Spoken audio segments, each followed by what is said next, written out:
Hi hello வணக்கம் நண்பர்களே. இன்னைக்கு நம்ம எந்த படத்தோட ரிவ்யூவை பார்க்க போறோம்னா, இப்போ ரீசெண்டா தமிழ் டப்பிங்கோட ரிலீஸ் ஆன ஜியாம்ங்கிற தாய்லாந்து ஹாரர் த்ரில்லர் படம் எப்படி இருக்குன்னு வாங்க பார்க்கலாம். படத்தோட கதை என்னன்னா, பாங்காக் நகரமே ரொம்ப பஞ்சத்துல இருக்குது. இப்படி ஒரு நேரத்துல ஒரு ஹாஸ்பிடல்ல ஒருத்தர் மூலமா விசித்திரமான ஜாம்பி வைரஸ் பரவ ஆரம்பிக்குது. துரதிருஷ்டவசமா நம்ம கதாநாயகி அந்த ஹாஸ்பிடலுக்குள்ள மாட்டிக்கிறாங்க. அவங்கள எப்படியாவது காப்பாத்தணும்னு பாக்ஷரான நம்ம ஹீரோ ஹாஸ்பிடலுக்குள்ள போறாரு. இதுக்கப்புறம் ஹாஸ்பிடலுக்குள்ள என்னென்ன நடக்குதுங்கிறது தான் இந்த படத்தோட மீதி கதை. மத்த ஜாம்பி படங்கள் மாதிரி ஆரம்பத்துல கதை போயிட்டு இருந்தாலும் கடைசி ஒரு 15 நிமிஷத்துல இது வெறும் ஜாம்பி படம் மட்டும் இல்ல, அதுக்கும் மேலன்னு ஒன்னு காட்டினாங்க பாருங்க, அது வேற லெவலுங்க.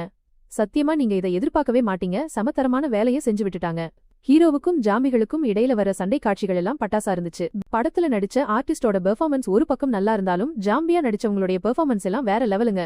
மொத்தத்துல இந்த படம் எப்படி இருக்குன்னா, நீங்க ஜாம்பி படங்கள்லாம் விரும்பி பாக்குற ஆளா இருந்தீங்கன்னா கண்டிப்பா இது உங்களுக்கான படம் தான். மத்தவங்களுக்கு நீங்க செலவு பண்ற நேரத்துக்கு ஏத்த ஒரு படம் இந்த ஜியாம். அடல்ட் கண்டென்ட்லாம் சுத்தமா கிடையாது. ஆனா ஜீரணிக்க முடியாத அளவுக்கு கொடூரமான காட்சிகள் நிறைய இருக்கிறதுனால குடும்பத்தோட பார்க்க முடியாது.